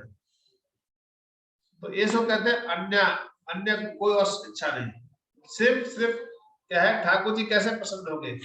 गोपियों से क्या कहा, गोपियों से यही कहा गया, गोपियों से कहा, नारद जी ने कहा कि ठाकुर जी के सिर में दर्द हो रहा है। आप उस समय कथा सुने होंगे ना। एक टाइम भगवान नारद जी से कहा कि भक्तों को, नारद कहते हैं कि नारद के अंदर अहंकार आ गया था बहुत ज्यादा कि मैं भक्त हूं भगवान का। तो भगवान ने कहा कि भगवान लीला रची कि हे नारद, कोई भक्त कोई चरण धूल दे दे तो मेरे सिर का दर्द है दूर हो जाएगा, ठाकुर जी ने कहा। तो उस समय ठाकुर जी ने नारद जी से कहा, नारद जी बोले ठीक है मैं लेके आता हूँ। तो नारद मुनि गए, अपने स्थान गए जहाँ तपस्या करते हैं बद्रिकाश्रम में।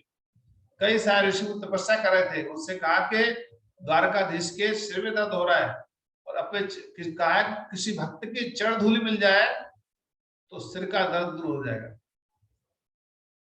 तो नारद जी गए तो उन्होंने मना कर दिया, नहीं हम नहीं दे सकते, हम तो नरक में चले जाएंगे, भगवान को कौन देगा, द्वारकाधीश को कौन चरण धूल देगा, नहीं हम नहीं दे सकते। फिर घूमते घूमते और घूमे, कई बड़े बड़े योगी उपास गए, हरिद्वार आ गए, नीचे उतर आए, हरिद्वार देखा रामदेव जी कपालभाति करा रहे हो पर वेदानंद, उनके पास है। और कई लोग जो है योगी थे, करे कई लोग मंत्रोच्चारण करने वाले थे, ज्ञानी लोग थे, उनके पास गए, लेकिन किसी ने भी चरण धूल नहीं दिया। नारद जी समझे कि नारद जी हर जगह घूमे, किसी ने नहीं दिया। नारद जी उदास होकर पहुंच गए, कहाँ पहुंचे, द्वारका। नारद जी आ गए, लेके आए तो बोला सबसे महंगा, सबने मना कर दिया। बोले वृंदावन गए थे क्या, कि वृंदावन तो नहीं गया, कि वृंदावन गए घूम के आते, वृंदावन सब मिल जाए कुछ दे दे, बहुत सारे भक्त रहते हैं। तो नारद जी वृंदावन घूमते पहुंच गए, और वहां पहुंचे गोपियों के पास में। तो गोपियों ने पूछा नारद जी कहाँ से आ रहे हो, और कहाँ से रहे हैं, कुछ पूछे नहीं, समस्या हो गई है बहुत बड़ी। बोला क्या है, अरे द्वारकाधीश के सिर में दर्द हो रहा है, द्वारकाधीश के सिर में दर्द है, और समस्या ऐसी है कोई दवाई काम नहीं कर रही है, सिर्फ एक दवाई है, जो कोई भक्त पे चरण धूल दे देगा उससे द्वारकाधीश का सिर का दर्द दूर हो जाएगा। तो उस समय नारद जी कहा, नारद जी अपना पल्लू खोलिए, जल्दी अपना दुपट्टा उतारिए और दीजिए, फैलाइए। और सभी गोपियों ने अपने चरण धूली निकालना शुरू कर दिया, और सभी गोपियों ने अपना चरण धूल दिया। नारद जी ने कहा, तो मैं सुनता था गोपियां जो है, वृंदावन की गोपियां जो है, कहते थे लोग अनपढ़ गवार है, आज सिद्ध हो गया कि तुम लोग बिल्कुल भी बुद्धि नहीं है, तो ज्ञान नहीं है। अरे अपने चरण की धूल कोई देता है, भगवान कोई देगा, तुम्हें जरा सा थोड़ा सोच विचार तो करना चाहिए। तो गोपियों ने कहा, हे नारद जी, यदि हमारे कृष्ण का सिर का दर्द दूर होता है, कृष्ण का सिर का दर्द दूर होता है, तो चाहे हमें एक नरक नहीं 1000 नरक को जाना क्यों पड़े, कृष्ण हमारे प्रसन्न रहना चाहिए, कृष्ण हमारे सुखी रहना चाहिए, कृष्ण हमारे आनंद से रहना चाहिए। हमें कोई बात नहीं, हम चाहे एक नरक नहीं 1000 नरक को जाना पड़े। नारद जी सिर पकड़ के बैठ गए, अरे बाप रे, मैं तो सोचा नारद पढ़ी लिखी कुछ देगा नहीं। तुरंत द्वारकाधीश में पहुंचे, वो ले आए, बोला हाँ लेके आया, कोई मिला, गोपियों ने ऐसा सा कहा। तो नारद जी का जो अहंकार था वो चूर हो गया, मैं तो सोचता मैं ये भक्त हूँ। तो इसको कहते हैं अन्याभ्यासता शून्य, अपने लिए नहीं सुख ढूंढना है, हमारे श्याम सुंदर कैसे सुखी रहेंगे, हमारे श्याम सुंदर कैसे प्रसन्न होंगे, ये हमारे, हम चाहे दुखी रहे कोई बात नहीं, लेकिन ठाकुर जी हमारे कैसे प्रसन्न होंगे वो देखना है, ठाकुर जी के लिए करना है हमको सब कुछ, इसको कहते हैं अन्याभिलाषता, और कोई अभिलाषा नहीं है, सिर्फ ठाकुर के लिए प्रसन्न करना है। तो इसलिए अनुकूल प्रतिकूल से वर्जते, जो अनुकूल हो उसको स्वीकार करो और प्रतिकूल हो उसको त्याग दो। तो ये जो है ठाकुर जी के प्रसन्नता के लिए ऐसे कार्य करना चाहिए। श्याम सुंदर कैसे हमारे प्रसन्न होंगे, ये कार्य करना है। इसको कहते हैं अन्याभिलाषता शून्य। इसको कहा गया है कि शुद्ध भक्ति जो कहलाती है, अन्य भक्ति जो शरीरता मन के कार्यों से तथा ज्ञान एवं कर्म से परे है, वो शुद्ध भक्ति कहलाती है। तो आप कह सकता है कोई व्यक्ति गोपियां तो ज्ञान नहीं था उनके पास में, गोपी के पास तो ज्ञान है नहीं, तो ज्ञान की कोई जरूरत नहीं। यहाँ पर सिर्फ क्या चाहिए, प्रेम चाहिए। जैसे को माँ होती है अपने पुत्र को, उसे स्वार्थ नहीं देखती है। इस संसार में एक ही प्रेम है, बाकी तो सब स्वार्थी है। एक ही प्रेम है जो माँ का और पुत्र का प्रेम है, माँ का और बच्चे का प्रेम है। उसमें कोई माँ का स्वार्थ नहीं होता है। बच्चे को गीले में खुद सोती है, सूखे में खिलाती है। बच्चा भूखा होता है तो खुद खिलाती है पहले और बाद में खुद खाती है। ये माँ का प्रेम है। तो इस माँ की तुलना कोई नहीं कर सकता है। ऐसे ही भगवान जो है, ऐसे परम पिता है, माँ के तुल्य है। तुम्हें माता पिता तुम्हें में, ऐसे पिता है। ऐसे भगवान की हमें शुद्ध भक्ति कहना चाहिए, उनके लिए प्रसन्नता के लिए कार्य करना है। तो यहाँ पर अनन्य भक्ति का बात कह रही है और कहते हैं भक्ति आत्मा की सही सक्रियता है। मनुष्य वास्तव में अनन्य शुद्ध भक्त भक्ति में सेवा में संलग्न हो जाता है तो पहले से ही मुक्त हो रहता है। तो मुक्त हम सब कहते हैं ना, हम पता नहीं मुक्त हो पाएंगे नहीं हो पाएंगे, ये क्वेश्चन रहता है हमारे मन में है। हम तो भक्ति ठीक से कर नहीं पा रहे हैं, पता नहीं हम मुक्त होंगे नहीं होंगे। तो यहाँ पर बात कहे सब गुणान संतेतान ब्रह्म भूयाय कल्पते, इस तीन गुणों से परे हो जाता है भक्त। जो भगवान की भक्ति लग जाता है तो वो तीन गुणों से परे होता है, तीन गुण नहीं रहता है। तो इसलिए यहाँ भक्तों को बताया गया है कि भक्त कभी भी बदता नहीं है, भले ही शरीर से भौतिक रूप में बद्ध लगे, अतः मनुष्य को चाहिए कि शुद्ध भक्त को भौतिकता वाली दृष्टि से न देखे। तो ये भक्त को बार बार यही याद दिलाया जा रहा है कि हमें भक्त को भौतिक दृष्टि नहीं देखना है, हमें तो आध्यात्मिक दृष्टि देखना है। इसलिए हमें क्या चाहिए, आंखों के द्वारा आंखों में अंजन लगाना पड़ेगा। उन आंखों में अंजन के द्वारा भगवान को देखना है और भक्तों को भी देखना है। प्रेमाजन क्षुप्तिर्भक्तिर विलोचनेन संता सदैव हृदयेषु, संता सदैव हृदयेषु विलोकयन्ति, लोग देखते संता सदैव हृदयेषु विलोकयन्ति। यम श्याम सुंदरम अचित्त गुण स्वरूपम गोविंदवादि पुरुषं तम भजामि। ऐसे गोविंद को प्रणाम करता हूं मैं।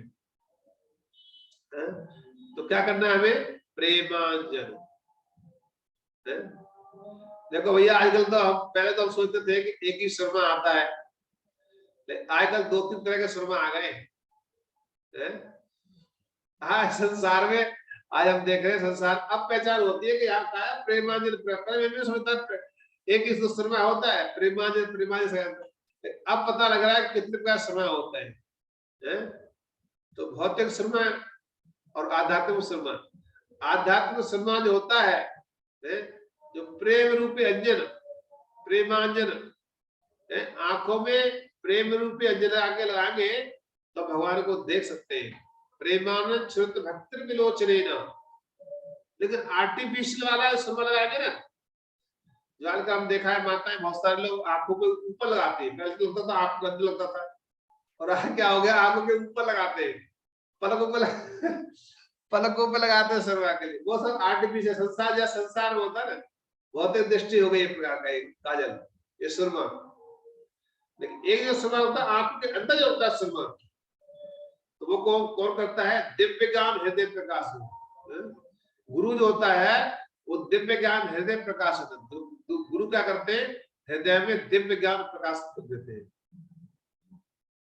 पहला श्लोक गाते ना, ओम अज्ञान तिमिरांधस्य ज्ञानांजन शलाकया, ज्ञानांजन शलाकया, वो शलाका लेते हैं और हमारी आंखों में अंजन लगा देते हैं, ज्ञानांजन शलाकया, गुरु जो होते हैं।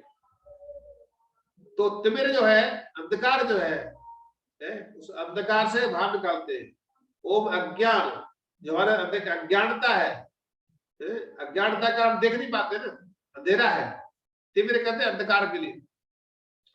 ओम अज्ञान तिमिरांधस्य ज्ञानांजन शलाकया, तो जब गुरु है क्या करते हैं, हमारी आंखों में अंजन लगाते हैं, उसके द्वारा जब काजल हमारे सुरमा लगता है आंखों के अंदर, तो जितना ही हमारे आंखों के अंदर धूल मिट्टी इत्यादि होता है, अब तो माताएं नहीं लगाती सुरमा, अब तो छोटे देखते थे बच्चे, खूब माताएं खूब काजल पोतती थी बच्चों के आंख में, फूल आते बड़ी बड़ी माताएं बैठी हुई, एज वाली बैठी, तो फिर को पता होगा बच्चों के लगाती होगी, संगीता माता जी संकल्प लगाया हो खूब अपने सुरमा तो पहले बच्चों को खूब सुरमा लगाती थी माताएं, क्यों, एक बच्चों को और एक छोटा टीका लगाती थी माथे पर, छोटा लगा दिया, टीका लगा दिया, क्योंकि नजर नहीं लगेगी, ये भी करते थे। लेकिन आजकल क्या बच्चों को माता लगाती जाती भी नहीं है, नहीं तो बच्चे को जन्म लेते ही आंखों में लगाना चाहिए, जिससे आंख बच्चे की बड़ी होती है, और ऐसा कहते हैं कि आंखों का जो धूल मिट्टी वो निकल जाती है, साफ हो जाती है उससे। तो इसलिए वो धूल मिट्टी निकालना मतलब वो एक डस्ट निकालना, वो क्या है, अज्ञानता को निकालना है, तो अज्ञानता निकल जाती है, उसको हमारे क्या लगता है, ये भगवान क्या करते हैं, वो जो गुरु क्या करते हैं, आंखों में अंजन लगाते हैं, और उससे क्या करते हैं, वो हमारे आंख के ऊपर, कभी कभी क्या होता है, जब कोई बहुत बहुत वर्षों से किसी सुरमा लगाया है, तो उसको मोतियाबिंद हो जाता है, तो पूरा ही पूरा अंधा हो जाता है, और अंधा क्या कहता है, कोई भगवान नहीं है, कृष्ण ने देखा है भगवान के लिए, यानी कि उसकी आंखें हो गया मोतियाबिंद, उसको कोई दिख नहीं रहा है, एकदम अंधकार में हो गया। तो इसलिए हमें गुरु का कृपा लेना है, आचार्य कृपा लेनी है, वो क्या करें, दिखा देंगे। यहाँ कहा है, इसलिए भौतिक दृष्टि है, भौतिकतावाद दृष्टि से न देखें। लोग को कहते हैं भगवान कहाँ है, भगवान दिखा सकते हो, तो दिखाने के लिए हमको अपनी आंखों को ठीक करना पड़ेगा, पहले आंखों को ऑपरेशन कराना पड़ेगा। अरे आप तो आंखों की तभी देख पाओगे, और आंखें तो क्या देख पाओगे भगवान के लिए, तो इसलिए आचार्य कहते हैं पहले अपने आंखों को, आंखों का ऑपरेशन कराइए। जो अच्छा डॉक्टर होगा ऑपरेशन करता है, जो अच्छा डॉक्टर होता है वो अच्छा आंखों का ऑपरेशन करके फिर दिखाता है, हाँ यस अब मुझे दृष्टि मिल गई डॉक्टर साहब, अब मैं देख पा रहा हूँ सारे दिन, अब मैं देख लिया इस व्यक्ति के लिए। तो गुरु क्या करते हैं, बहुत अच्छे गुरु क्या करते हैं, आंखों की दृष्टि बदल देते हैं। जो भक्त देखता है, कृपा धारण दिए, संसार की दृष्टि क्या देखते हैं कि मंदिर जाते कह रहे मूर्ति बहुत अच्छी है, सुंदर है, पत्थर की बनी है, मार्बल की बनी है, लकड़ी का बना जगन्नाथ जी, क्या दिख रहा है। जगन्नाथ में जाते तो लाखों भीड़ आती है, सबकी दृष्टि का ही तो बदलाव होता है।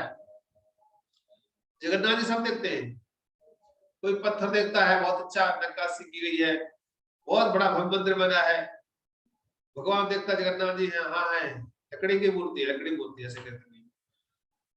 लेकिन भाई चैतन्य महाप्रभु दृष्टि क्या थी, चैतन्य महाप्रभु देखा जगन्नाथ जी को तो मूर्छित हो गए, मूर्छा आ गए उनको, क्योंकि उन्होंने क्या देखा, प्रेमाजन श्रुतर भक्ति विलोचनेन संता सदैव हृदय सुविलोकयन्ति यमशाव सुंदर वचित गुण स्वरूपं गोविंदमादि पुरुषम तमहं भजामि। चैतन्य महाप्रभु भगवान देखते ही मूर्छित हो गए। तो यह है प्रेमांजन, भगवान के लिए प्रेम रूपी अंजन को आंख की दृष्टि देखना भगवान के लिए। तो इस तरह से भक्तों की दृष्टि होना चाहिए, भक्तों को अधर्म दृष्टि देखना चाहिए। जब तक कोई वास्तव में भक्त नहीं होता तब तक वह दूसरे भक्त को ठीक से पहचान नहीं पाता है। तो ये भक्त पहचान लेता दूसरे के लिए, अभक्त वो क्या पहचानेगा? जिससे भक्त की पहचान नहीं करता अभक्त थोड़ा पहचानेगा। तो इसलिए भक्त बनना जरूरी है। तो पिछले श्लोक जैसे बताया गया कनिष्ठ मध्यम अधिकारी बताए, 3 प्रकार के अधिकारी बताए गए थे। कह रहे हैं इसलिए कि भक्तों को इस समय अंतर देखना चाहिए और उसे अलग कैटेगरी यहाँ बताई गई है। 3 प्रकार जैसे पिछले श्लोक बताया गया था, तो इसमें भी बताया जा रहा है। इसलिए किसी शुद्ध भक्त को भक्त के सारे दोषों की आलोचना नहीं करनी चाहिए। यदि ऐसे दोष भी हो भी तो उनकी उपेक्षा कर देनी चाहिए। जिस बात पर ध्यान देना चाहिए वह है शुद्ध भक्ति का या परमेश्वर प्रति शुद्ध सेवा या गुरु का मुख्य कार्य है। तो इसलिए गुरु का मुख्य कार्य होता है कि उसको दृष्टि प्रदान करना, उसे दृष्टि से अवगत कराना उसको, तो ये गुरु का है। तो इसलिए आपका समय भी बहुत फास्ट रह जाता है। तो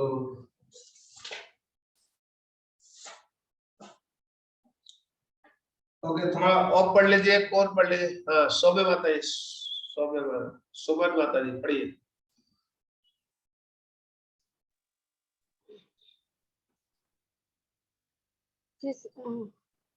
किसी को शुद्ध भक्त के शारीरिक दोष की आलोचना नहीं करनी चाहिए। यदि ऐसे दोष हो भी तो उनकी उपेक्षा कर देनी चाहिए। जिस बात पर ध्यान देना चाहिए वह है शुद्ध भक्ति या परमेश्वर के प्रति शुद्ध सेवा, और ये गुरु के मुख्य कार्य हैं। जैसा कि भगवत गीता 9.30 में कहा गया है, अपि चेत सुदाचारो भजते मामान्य भागा साधुरेवा सा मंतव्या साम्यांग वाव्यसितो ही सहा। यदि कोई भक्त कभी घृणित कर्म करता प्रतीत होता भी तब भी उसे साधु समझना चाहिए, क्योंकि उसकी वास्तविक पहचान तो यह है कि वह भगवान की प्रेममयी सेवा में लगा हुआ है। दूसरा शब्द में उसे सामान्य व्यक्ति नहीं समझना चाहिए। शुद्ध भक्त भले ही ब्राह्मण या गोस्वामी परिवार में न जन्मा हो, किंतु यदि वह भगवान की सेवा में लगा रहता है तो उसकी उपेक्षा नहीं करनी चाहिए। वास्तव में जाति या वंश परंपरा जैसे भौतिक बातों पर आधारित गोस्वामी परिवार नहीं हो सकता। गोस्वामी उपाधि तो शुद्ध भक्त का एकाधिकार है। इस प्रकार हम 6 गोस्वामियों की बातें करते हैं, जिसमें रूप गोस्वामी तथा सनातन गोस्वामी प्रमुख हैं। वे एक प्रकार से मुसलमान बने हुए थे, अतः एवं उन्होंने अपना नाम दावीर खास तथा साकार मलिक रख लिया था, लेकिन श्री चैतन्य महाप्रभु ने स्वयं उन्हें गोस्वामी बनाया। अतः एवं गोस्वामी उपाधि वंशागत नहीं है। गोस्वामी शब्द उस व्यक्ति का सूचक है जो अपनी इंद्रियों को वश में रख सके, जो इंद्रियों का स्वामी हो। भक्त इंद्रियों के वश में नहीं होता, वह तो इंद्रियों का नियामक होता है। फलस्वरूप उसे स्वामी या गोस्वामी कहा जाना चाहिए, भले ही वह गोस्वामी परिवार में उत्पन्न न हुआ हो। इस सूत्र के अनुसार जो गोस्वामी एक और सूचना है कि आज हम 8:30 तक करेंगे, क्योंकि लास्ट क्लास में बताया था, आप सबको सूचित किया था कि थोड़ा टाइम बढ़ाएंगे, तो 8:30 तक क्लास खत्म करेंगे, ठीक है ना? हाँ, तो यहाँ पर भक्त की पहचान बताई जा रही है।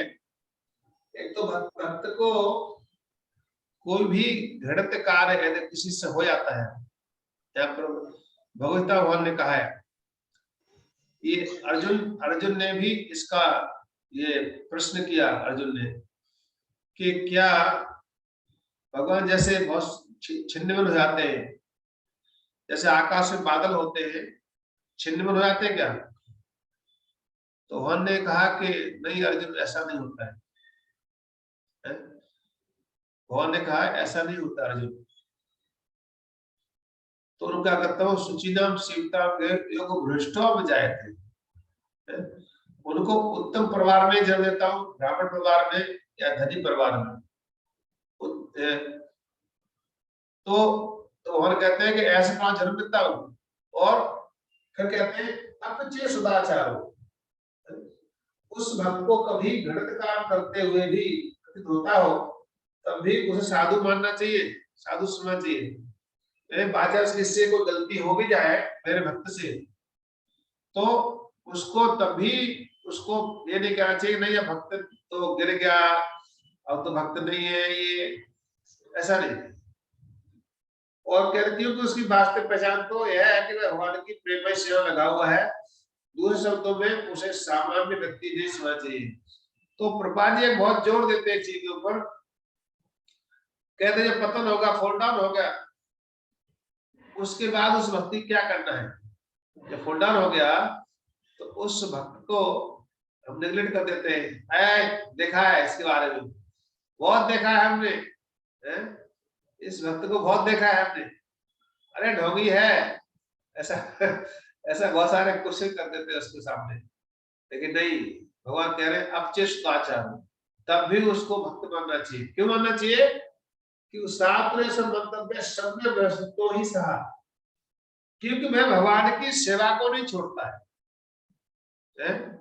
भले ही वो गिर गया, भले ही उसका पतन हो गया, किसी कारणवश किसी संग में आने से, किसी संग में, गलत संग में कहीं आया थे, ऐसे किसी कारण से उससे त्रुटि हो भी गई, तो भगवान कहते तब भी साधु मानना चाहिए, क्योंकि वो मेरी सेवा को त्याग नहीं करता, मुझे नहीं छोड़ता है, इसलिए तब भी उसको साधु ही मानना चाहिए। क्यों मानना चाहिए? क्योंकि भक्त अपने आप को अंदर से फील करता है कि मेरे से गलती हुई है, मुझे इसको बहुत ध्यान देना चाहिए।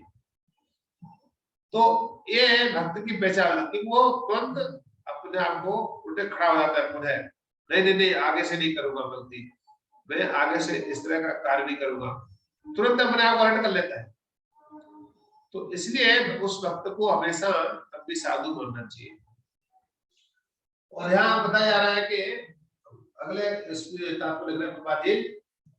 कि शुद्ध भक्त भले ही ब्राह्मण गोसाई प्राणी न जन्मा हो, किंतु यदि वह भगवान की सेवा में लगा रहता है तो उसे उसकी उपेक्षा नहीं करना चाहिए।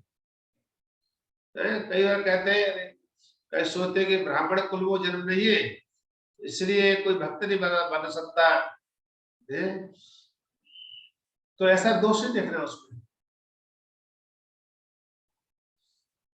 और यहाँ कहा जा रहा है कि गोस्वामी भक्तों का एक अधिकार है। वृंदावन जाएंगे तो बहुत सारे गोस्वामी गण हैं, वो लोग सोचते हैं कि इसमें तो नित्य सिद्ध अधिकार किसका है? हमारा अधिकार है, हम वृंदावन गोस्वामी हैं और किसी को अधिकार नहीं है। तो ये सब उपाधियां हैं। भक्त शामिल सिंधु कहा गया सर्वोपाधि विदुर्मुक्तम तत्पत्रे। भक्त शामिल सिंधु कहते हैं कि सर्वोपाधि को परित्याग करना है, सर्वोपाधि विदुर्मुक्तम, सभी उपाधियों को त्याग करना है। ये तो उपाधियां है ना, आज हमारा उपाधि क्या है? ब्राह्मण में। कल उपाधि क्या है?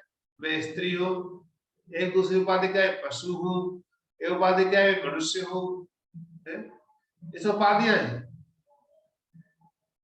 तो इसको एक सूची होता है कि मोची होता है, एक सूची एक मोची। तो प्रभुपाद जी कहते हैं कि मोची कौन है और सूची कौन है? सूची वो व्यक्ति है जो चमड़ी से पहचान करता है, चमड़ी की अच्छी पहचान हो जिसको। चमड़े जो मोची कहते हैं, चमड़ा जूता काटना था ना, उसको मोची कहा था। तो मोची को अच्छी पहचान होती है जूते की, चमड़े की, ये इस क्वालिटी का, ये इस क्वालिटी का, इस क्वालिटी का। तो पापा जी एक बोलते हैं कि आज बहुत सारे लोग ऐसे हैं जिनको जो मोची है, वो मोची है क्या? क्यों मोची है? क्योंकि वो सभी अपनी बहुत एक्सपर्ट है। किसमें एक्सपर्ट है? ये कार्य करने में एक्सपर्ट है, बहुत बड़ा व्यापार चलाते हैं, भूषण खाने का व्यापार चलाते हैं। और दूसरा वो कहते हैं ये भारतीय है, ये अमेरिकन है, ये रशियन है, ये इंडियन है, ऐसी पहचान करते। ये काला है, ये गोरा है, ये पहचान करते हैं, क्योंकि वो शरीर को देखते हैं, लेकिन उसके आत्मा से कोई लेना नहीं होता है, वो सिर्फ शरीर देखता है और कुछ नहीं देखता है। तो ये जो है दिखाया था कि इस तरह से पहचान करते हैं। तो मोची जो है क्या करता है, वो चमड़ी देखता है, ये काली चमड़ी है, ये गोरी चमड़ी है, मोची कहते ये मोची है।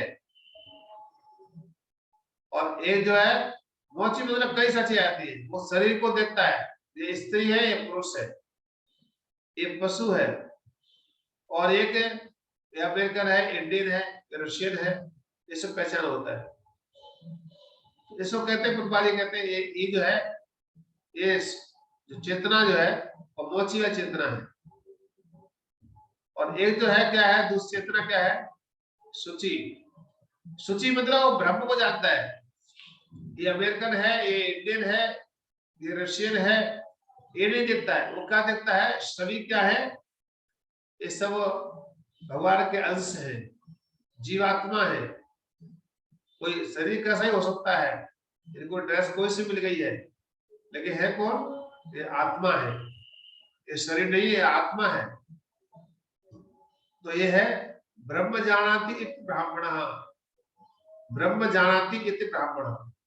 जो ब्रह्म को जानता है, तो ब्रह्म मतलब एक तो परब्रह्म है और एक ब्रह्म आत्मा है। तो आत्मा की पहचान होती है उसके लिए, इसको इसलिए कहते हैं, उसको सूची कहा जाता है, सूची। तो यहाँ कहा है कि इसलिए शुद्ध भक्त का गोस्वामी पद पर एक अधिकार है। लेकिन 6 गोस्वामी हमारे हुए, वृंदावन के 6 गोस्वामी, रूप गोस्वामी, सनातन गोस्वामी, गोपाल भट्ट गोस्वामी, रघुनाथ दास गोस्वामी, जीव गोस्वामी, गोपाल भट्ट गोस्वामी, ये जितने गोस्वामी 6 गोस्वामी वृंद हुए हैं, ये सब एक उच्च कुल के थे। रूप गोस्वामी, सनातन गोस्वामी ये ब्राह्मण प्रवास थे, लेकिन राजा हुसैन शाह के यहाँ पर तो इन्होंने उनको मुसलमान मान दिया गया, हिंदू से उनको मुसलमान मान दिया, और वो नाम भी रख दिए। उनका नाम था यहाँ पर साकर मलिक और कबीर काश। ये जो, लेकिन बाद में अपना राजपाट को त्याग करके चैतन्य महाप्रभु में आ गए, तो इसलिए उनके नाम सांत्र गोस्वामी, रूप गोस्वामी, चैतन्य महाप्रभु दिए होंगे। तो इस तरह से उपाधि है। तो इसलिए गोस्वामी शब्द का सूचक कहा गया है कि जो अपनी इंद्रियों को वश में रख सके, उसे इंद्रियों को स्वामी, जो इंद्रियों को स्वामी हो। भक्त इंद्रियों को वश में, भक्त इंद्रियों के बस में नहीं होता, वह तो इंद्रियों का नियामक होता है, फलस्वरूप उसे गोस्वामी कहा जाना चाहिए। तो गोस्वामी किसे कहते हैं, गोस्वामी उसे कहा जाता है जो भगवान का भक्त है और जो अपनी इंद्रियों का दमन कर लेता है, उसे कहते हैं। गो कहते हैं गाय के लिए, गो कहते हैं भूमि के लिए, गो कहते हैं इंद्रियों के लिए। तो जो इंद्रियों को जीत लेता है, इंद्रियों को कंट्रोल कर लेता है, जैसा पहला श्लोक कहा गया था, जो इन इंद्रियों को कंट्रोल कर लेगा वो क्या होगा, वो व्यक्ति जो क्या है पृथ्वी से, वो पूरी पृथ्वी पर क्या करेगा, गुरु बना सकता है, पूरी पृथ्वी को कंट्रोल कर सकता है। तो इसलिए वाचो वेगौ मनसः सुदवेगौ जिह्वा वेगौ उदरपस्थ वेगौ एतान वेगान योग सहित धीरा सर्वां प्रीमां पृथ्वी शिष्या। ये जो सारे वेग हैं, हमारे इंद्रियों के बहुत बड़े वेग हैं, दौड़ती इंद्रियां, जैसे इनको दिखाई देता है रस, उसका दौड़ पड़ती है। जैसे देखती गुलाब जामुन, जिह्वा का वेग बढ़ जाता है। जैसे गाना सुनते हैं बहुत सुंदर, कान का वेग बढ़ जाता है। कहीं बहुत सुंदर है, बगल से कोई निकल जाए, परफ्यूम लगा करके बहुत सुंदर परफ्यूम लगा ले कोई, हाँ बहुत अच्छा लगाया है, क्या बात है, बहुत सुंदर महक आ रही है, सुंदर परफ्यूम लगाया है। तो तुरंत हमारा इंद्रिय दौड़ती है सुगंध लेने की। ये जो और कोई टच करता है, कोई सॉफ्ट वस्तु मिलती है तो क्या करती है, बड़ा सुंदर है ये, तो बहुत मुलायम है, तो त्वचा, त्वचेंद्रिय। तो ये जो इंद्रियां हैं, इंद्रियों का वेग जो इंद्रियों को जीत लेता है उसको गोस्वामी कहा जाता है, उसको सन्यासी कहा जाता है, उसको गुरु कहा जाता है। पृथ्वी शिष्य, पूरी पृथ्वी जाकर शिष्य बना सकता है। कौन? जो सबके वेगों को रोक लेता है, मन के वेग को रोकता है, इंद्रियों के वेग को रोकता है। इसलिए यहाँ गोस्वामी कहते हैं जो इंद्रियों को कंट्रोल कर लेता है, उसे गोस्वामी कहते हैं। कोई अगर प्रभाव लिखे हैं कि कोई व्यक्ति गोस्वामी परिवार में जन्म लेने से गोस्वामी नहीं बन जाता। गोस्वामी के परिवार में जन्म लेने से गोस्वामी नहीं बन जाता। प्रभा जी कहते हैं कोई व्यक्ति डॉक्टर के घर में जन्म लेने से डॉक्टर नहीं बन जाता। कोई वकील के घर में जन्म लेने से वकील नहीं बन जाता। कोई इंजीनियर के घर में जन्म लेने से इंजीनियर नहीं बनना जाता। लेकिन उसको क्या करना होता है, शिक्षा लेनी होती है, पढ़ना होता है, तब जाके डॉक्टर बनता है। ऐसे नहीं कि जन्म ले लिया तो हम डॉक्टर बन गए। इसी प्रकार से हम भी अपनी जब तक इंद्रियों कंट्रोल नहीं करेंगे, इंद्रियों को अच्छे से अपने बस में नहीं करेंगे, तब तक हम गोस्वामी नहीं बन सकते। भले ही हमारा गोस्वामी के कुल में जन्म हुआ हो, भले ही हम गोस्वामी जन्म ले लिए हो, लेकिन तब भी हम गोस्वामी नहीं कहे जाएंगे। एक दृष्टि, नाम की दृष्टि हो सकता है, नाम की दृष्टि हो सकता है कि हमें जो है, हमें जो क्या करना पड़ेगा, हम क्या है, हम गोस्वामी के पद से जानना है तो हमें गोस्वामी की शरण जाना पड़ेगा। जो हमारे 6 गोस्वामी बनते हैं, सांद्र गोस्वामी, रूप गोस्वामी, इस सब गोस्वामी की शरण लेनी होगी, तभी हम गोस्वामी बन सकते हैं।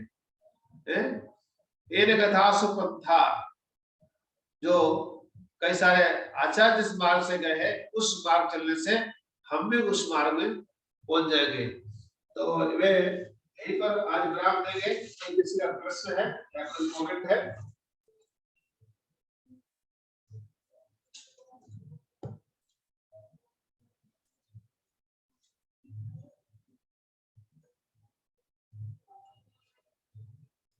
हरे कृष्ण। ये ब्राह्मणताओं में कोई किसी का प्रश्न है जो कुछ आज समझ नहीं आया हो, आज हमने जो रीडिंग किया है, पढ़े हैं? हरे कृष्ण प्रभु। हाँ हरे कृष्ण। ये जो अभी हमने लास्ट वाला स्टैंजा पढ़ा, उसमें ये दिया ना, वह तो इंद्रियों का नियामक होता है। नियामक मीन्स क्या है यहाँ पे? नियामक मीन्स भक्त इंद्रियों को के बस में नहीं होता, वह तो इंद्रियों का नियामक होता है।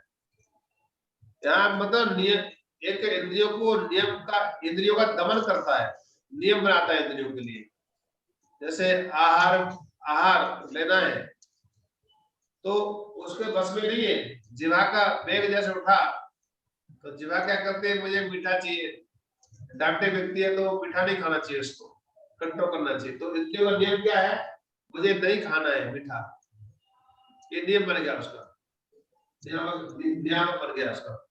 या मुझे भगवान ने कीर्तन सुनना चाहिए, सुंदर कोई गाना चल रहा है, फिल्मी गाना चल रहा है, वो नहीं सुनना है मुझे, इसको नियामक कहते हैं। तो ये हम अपनी इंद्रियों को बस में करने के कुछ नियम बनाते हैं। जैसे जिह्वा का वेग है, दोनों में नहीं खाना है मुझे, तो वो नियम बनाना है। मुझे मांसाहार नहीं करना है, मुझे शराब नहीं पीनी है, मुझे व्यभिचार नहीं करना है, मुझे जुआ नहीं खेलना है, ये नियम है। किसी को नियम बनाना मतलब इंद्रियों को कंट्रोल करने के लिए नियम बनाना, ये नियामक का मतलब। नियामक मतलब एक और है कि नियामक मतलब कंट्रोलर। जैसे आप अपनी इंद्रियों कंट्रोलर है, आप नियम बना सकते हो, अपनी इंद्रियों के दमन कर सकते हो। आप मालिक हो, आप स्वामी हो, आप सेवक नहीं हो। लेकिन हम क्या करते हैं, हम सेवक बन जाते हैं हम, लेकिन हमारी क्या क्षमता, हम स्वामी है। इंद्रियों के नियामक है, हम इंद्रियों के कंट्रोलर हैं। लेकिन होता क्या है, इंद्रियां हमको कंट्रोल करती है। क्या भाई कहते हैं ना, हम क्या करते हैं, अपनी पहचान करते हैं। जैसे कोई कुत्ता है, कुत्ता आगे आगे दौड़ता है और पीछे पीछे आगे दौड़ता है, लेकिन क्या कहते हैं, अब उसमें कुत्ता आगे दौड़ रहा है, पीछे पीछे दौड़ता है, कौन मालिक हो गया? कौन मालिक हुआ माता जी? कुत्ता मालिक हुआ तो जो पीछे दौड़ रहा है वो मालिक हुआ? आगे चलने वाला मालिक है कि पीछे चलने वाला मालिक है? वो यहाँ तो पीछे चलने वाला मालिक है, क्योंकि कुत्ता तो तेजी भाग रहा है ना। हाँ, तो मालिक है तो कंट्रोल करेगा कुत्ते के लिए। जिस हिसाब से कुत्ता दौड़ रहा है उधर ही वो पीछे पीछे भाग रहा है, तो मालिक पीछे छोड़ रहा है, आगे चलता है, नौकर पीछे चलता है। तो हम यही है चीज है कि हम क्या है, इंद्रियों को खुला छोड़ देते हैं ना, तो फिर इंद्रिया क्या करती है, कुत्ते से दौड़ती है, आगे जाती है, दौड़ते जाते हैं, हम उस इंद्रिय के पीछे चलते हैं। जैसे जिह्वा का पहला श्लोक होता है ना, जिह्वा का वेग है, हमको अच्छा लगा पिज्जा खाएंगे, कहाँ मैकडोनल्ड जाएंगे, तो घर में बैठे थे ना, तो पकड़ के लेके गई जिह्वा, कहाँ मैकडोनल्ड पहुंच गई लेकर। एक कुत्ता आगे दौड़ रहा है, पीछे पीछे दौड़ रहा है, हम मारेंगे नहीं, हम नहीं जाएंगे वहां पर, हम तो अपने हरे कृष्ण मंदिर में पिज्जा बनाओगे बढ़िया, वहां खाएंगे जाकर, हम वहां नहीं जाएंगे, मैकडोनल्ड क्यों जाएंगे, नहीं जाएंगे। ये हम हो गए नियामक, कंट्रोलर हो गए अपने इंद्रियों को। खाना है बना, लेकिन हमको कंट्रोल इस तरह से करना है, दमन करना है उसका, जो गलत जगह जाती है उसको ठीक रास्ते लेके जाने के लिए, ये है। ओके, और किसी का प्रश्न? प्रभु जी एक प्रश्न मुझे भी पूछना है। हाँ जी बताइए। कल की जो एकादशी थी, तिल एकादशी, हाँ, तो उसको एक नाम है उसका त्रिशपृशा, तो इसका क्या अर्थ है प्रभु जी? क्या नाम है? त्रिशपृशा। त्रिशपृशा? त्रिशपृशा, हाँ जी, मैंने ऐसे पढ़ा था। नहीं, ये इस एकादशी का नाम नहीं त्रिपुषा है, ये तो षटत्रा एकादशी थी। नहीं, जो कल की थी। हाँ, ये षटत्रा एकादशी था। त्रिशपृशा उसको कहते हैं कि तीन तिथियों को जो जोड़ती है, उसको त्रिशपृशा कहते हैं। और वो बहुत ही महत्वपूर्ण एकादशी होती है, जिनमें तीन तिथियां आती है, जैसे एकादशी, द्वादशी और त्रयोदशी, ऐसा आता है। तीन तिथियां इकट्ठी आती है, तो उनको त्रिशपृशा कहा जाता है। और वो जो है उसको कोई व्रत करता है तो बहुत उसका व्रत बहुत महत्वपूर्ण होता है। तो वो कौन सा व्रत होता है? एकादशी का ही होता है ना वो? एकादशी का व्रत होता है, लेकिन एकादशी तीन तिथि में आती है वो। जैसे दसवीं आई तो आधा एकादशी दसवीं भी है, और आगदी एकादशी द्वादशी भी आ गई है। और एक तो एकादशी की तिथि था तो दसवीं शुरू हो गई, दसवीं को शाम को लगी, शाम को 6 बजे लग गई, एकादशी शुरू हो गया, तो दसवीं प्रारंभ हो गया। और अगले दिन एकादशी आ गई, और एकादशी आए तो दोपहर तो एकादशी रही, फिर द्वादशी लग गई उसमें। तो द्वादशी में क्या करते हैं, व्रत को फिर अगले द्वादशी को अगले द्वादशी तोड़ते हैं। जो द्वादशी कब होती है वो जाकर दोपहर तक होती है, त्रयोदशी में जाकर के। समझ गए?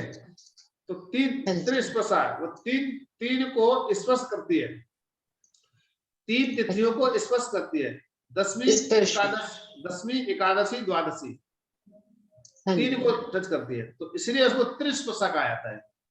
तो वो एकादशी बहुत रेयर एकादशी होती है। तो पिछले लास्ट ईयर आया था त्रिशपृशा एकादशी एक आई थी, वो बहुत महत्वपूर्ण थी। वो कई शायद 200-300 वर्षों के बाद पड़ी थी त्रिशपृशा एकादशी। तो जैसे नैरा एकादशी होती है, पांडव एकादशी कहते हैं, मई जून में आती है, उससे भी ज्यादा बढ़कर के एकादशी होता है त्रिशपृशा एकादशी। तो ये कब आई थी प्रभु जी, ये वाली एकादशी? ये पिछली साल था, लास्ट ईयर था, शायद मई या जून में, ऐसा कुछ देखना पड़ेगा, मई जून में था ये एकादशी। अच्छा। हाँ ठीक है, धन्यवाद। Okay, Hare Krishna. Thank you so much. और कोई प्रश्न किसी का, जो किसी को समझ नहीं आया हो आज के उसमें, आज जो हमने पढ़ा रीडिंग किया है? उसमें।